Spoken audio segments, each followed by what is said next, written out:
नमकीन सच टीम है, मैं हूँ रिपा, मेरे साथ है सलीमा। सॉरी हम लोग आज क्या लेकर आए हैं। अब हम लोग फाइनली कुछ डिफरेंट लाए हैं गानों और ट्रेलर और टीजर से हट के, which is how much money do Indian politicians make? I am guessing a ton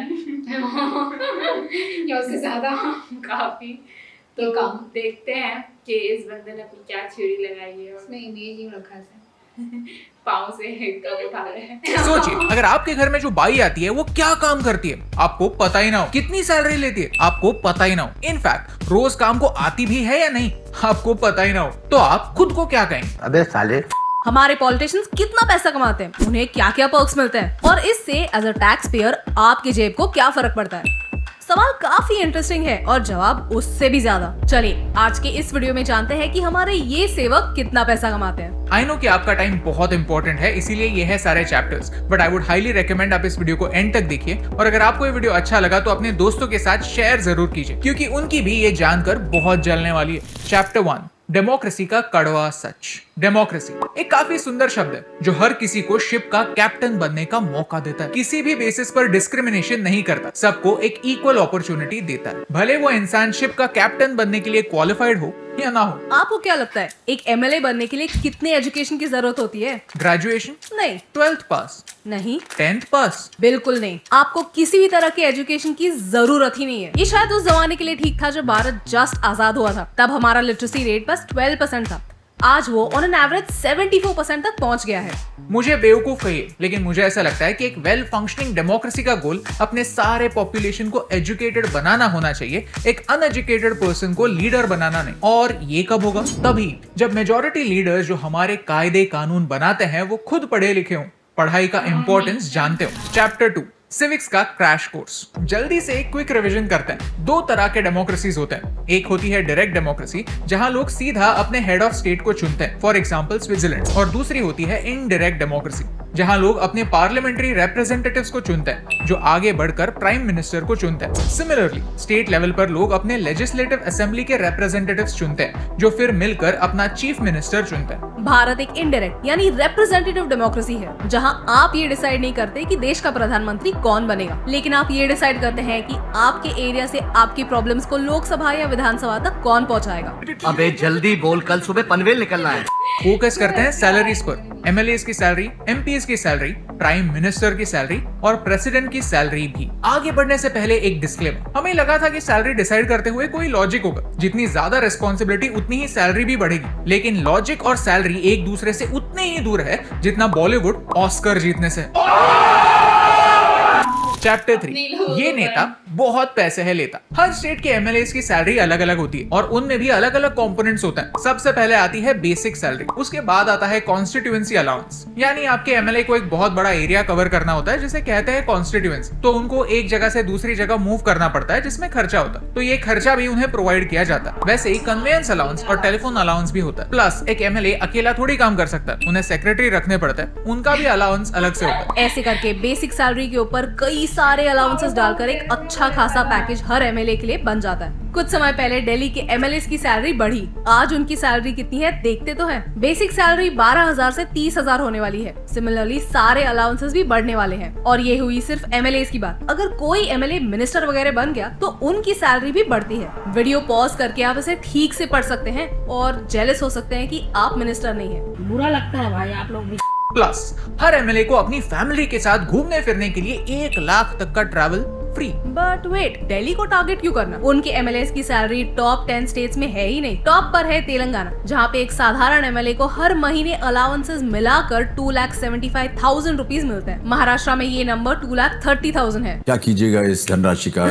chapter 4, बड़े लोग। एक एमपी की बेस सैलरी 1 लाख रुपए होती है। उसके ऊपर उन्हें कई बेनिफिट्स अलाउंसेस के रूप में मिलते हैं। इन टोटल हम हर एमपी पर 2,96,000 रुपीज खर्च करते हैं। कोविड के समय 1 साल के लिए एक ऑर्डिनेंस पास करके ये नंबर 2,31,000 कर दिया गया था। हर एमपी को रहने के लिए रेंट फ्री घर मिलता है, शॉफर ड्रिवन गाड़ी मिलती है और मेडिकल ट्रीटमेंट का भी खर्चा सरकार उठाती है। प्लस कोई भी एमपी अपना आईडी कार्ड दिखाकर ट्रेन में फर्स्ट क्लास में ट्रैवल कर सकता है। हमारे प्राइम मिनिस्टर की सैलरी है सिर्फ 2 लाख रुपए। इसका मतलब है कि हमारे प्राइम मिनिस्टर की सैलरी कई स्टेट्स के चीफ मिनिस्टर से भी कम है।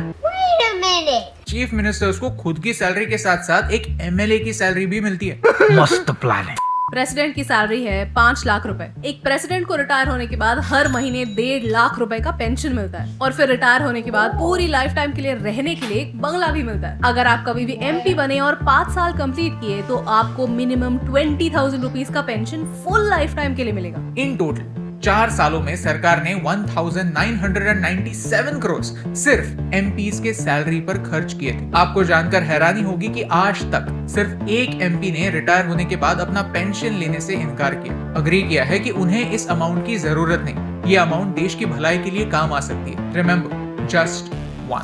चैप्टर 5, कहना क्या चाहते हो? अब आप पूछेंगे, अरे कहना क्या चाहते हो? आज के टाइम हर एमपी, हर मिनिस्टर की सैलरी इन्फ्लेशन के हिसाब से एडजस्ट होती है। हर 5 साल बाद नए एमपीज इलेक्ट होते हैं तो उनकी सैलरीज भी बढ़ती हैं। फॉर एग्जाम्पल, अगर कॉस्ट ऑफ लिविंग 5% से बढ़ी तो उनकी सैलरी भी उतनी ही बढ़ती है। यानी इन्फ्लेशन का इम्पैक्ट हमारे लीडर्स पर नहीं होता। अच्छी बात है, लेकिन क्या ये सेम लॉजिक देश के हर सिटीजन पर लागू होता है? सिमिलरली, जो लोग इस देश को चलाने के लिए पैसे देते हैं, यानी टैक्स पेयर्स, आप और मैं, क्या उन्हें ये सेम फैसिलिटी मिलती है? भारत के सबसे बड़े फिलोसोफर ने एक फिलोसॉफिकल मंच पर काफी सही बात बोली है। ਤੁਹਾਡਾ ਕੁੱਤਾ ਟੋਮੀ ਸਾਡਾ कुत्ता कुत्ता।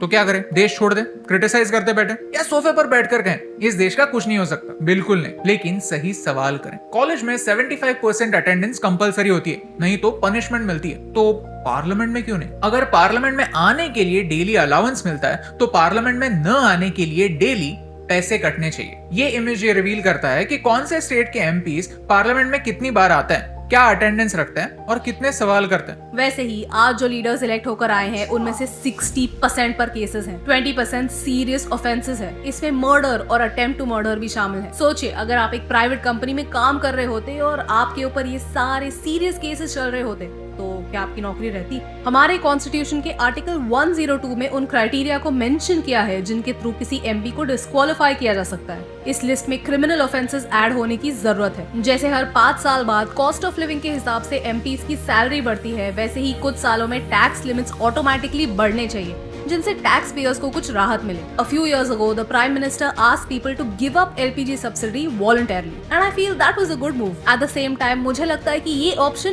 MPs के लिए भी अवेलेबल होना चाहिए, एक्स प्रेसिडेंट्स के लिए भी होना चाहिए, जिन्हें इस पेंशन की जरूरत नहीं है, जिन्हें इन अलाउंसेस की जरूरत नहीं है, उन्हें वॉलंटरली इसे गिव अप करना चाहिए। What do you think? Tell us in the comments below. अगर आपको इस वीडियो से वैल्यू मिली, भारत कैसे काम करता है, ये थोड़ा बेहतर समझ आया, तो इस वीडियो को शेयर कीजिए, क्योंकि ये वीडियो आपको भारत के बारे में नेगेटिव फील कराने के लिए बिल्कुल नहीं है। एक कॉन्वर्सेशन स्टार्ट करने के लिए है, इंटरेस्ट जनरेट करने के लिए। द थिंग इज, मुझे लगता है कि इंडिया का प्रॉब्लम यही है that we don't care. We यानी good people like you and me don't care, and we should care. खुद को पूछिए कि आपको ये वीडियो देखने के बाद क्या इमोशंस फील हो रहे हैं। गुस्सा आ रहा है, सैड फील हो रहा है, सरप्राइज लग रहा है, कुछ तो फील हो रहा होगा। And that's exactly what we want.